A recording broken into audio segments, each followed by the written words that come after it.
Thank you so much, and thank you for coming, everyone, and thanks to Words Aloud for inviting me. I'm just so thrilled to be here because it is a homecoming for me, and my two best friends growing up are here in the room today, and they're going to know which parts of the poems are fudged and which parts are true. So I guess this is the moment of truth, and which parts I made up. And it's wonderful to connect with Liz Zetlin again. She's just an awesome poet, and this is just such a beautiful place.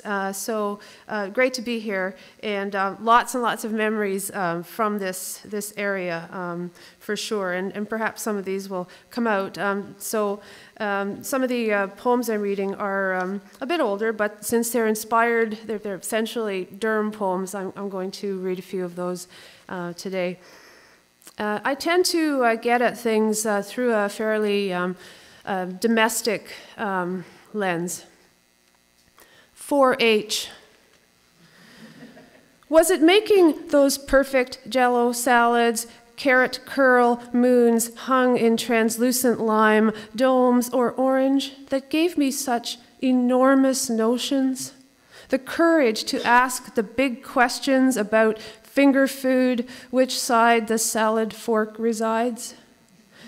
The 4-H leaders smelled of warm polyester, fresh perms, could make sandwiches shaped like stars, had tips on not wasting the cutaway parts, on managing the space around stars.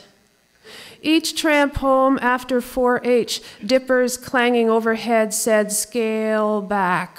You are entering a fallen cosmos without salad forks, where finger food means slabs of head cheese." No tips spangling down my mother's tongue. Some planets were lies, I decided then and there, momentary bits of combustion. After Jell-O salad, a stomach full of stars, who could return to Earth?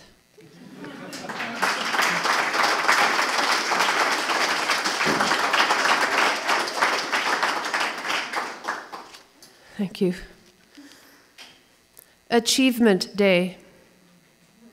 It was the pinnacle, the heaven of 4-H. The moment all books were opened, all projects accounted for, and everyone witnessed your craft, books' stalwart vine borders, its taped-in recipes, menus devised by experts, notes written in your best hand. This hearty winter stew uses 3 of the 5 food groups listed in the Canada Food Guide and is delicious served with a dollop of sour cream. In a carnival gym, the women of Grey County, past the gingham tables, beheld how much the word dollop meant to you. On Achievement Day, Mrs. Lara Ryan, in her mint green pantsuit, wrote in your book, and everyone's book, even the ones with crooked tape, "Very well done." And you passed through the portal that day, and everyone did. Thank you.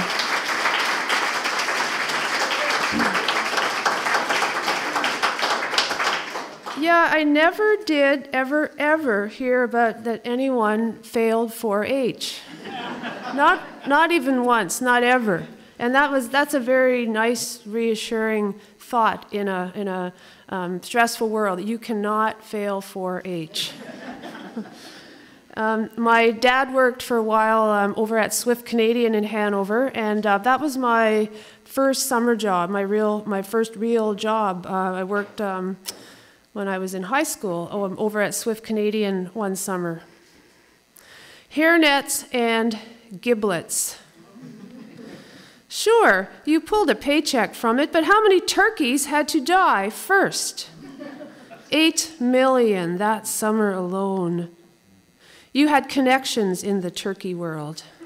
Your father, that's how you got in there, your mother said, as if wearing a blood-drenched apron every day, all day, was some kind of privilege. out, damned foul spot, and all that. The hairnet didn't become you either, or the rubber boots throbbing through grease.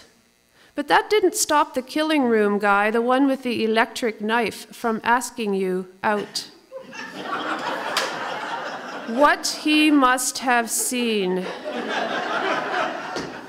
The giblet girl, 16 and ashamed. So many naked organs everywhere. Hearts lying all over the cement floor. Sometimes they threw them like a food fight. You'd feel the splat of cold heart against your cheek, sliding towards your neck. You couldn't throw them yourself, not because you didn't care for games. You couldn't see whipping hearts at people, even turkey hearts. At first, you didn't even know what giblets were. You thought they were something rich people drank. Not vital organs, livers and such. The killing guy must have wondered what you looked like under your hairnet. He wanted to take you somewhere on his big bike beyond the gigantic turkey sign over the factory door. He gave your father a note to give you, asking. The note had bits of feather stuck to it and bad spelling, which offended you and your prim hairnet and your shame told your father to tell Mr. Ellis no, thank you. You imagined your father in his rubber boots size 12 bearing the message into the hot killing room, your answer, tell Mr. Ellis no, thank you. You imagined disappointed men. There were 8 million turkeys that summer. The plant was operating full tilt, the manager said.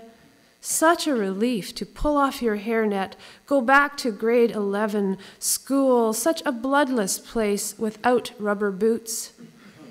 But Christmas dinners were never the same for you. After that summer, you'd swallow hard when the glowing stuffed turkey appeared, laced in parsley and prunes. You swore the words, tell Mr. Ellis no, came streaming forth from the body cavity, everyone famished.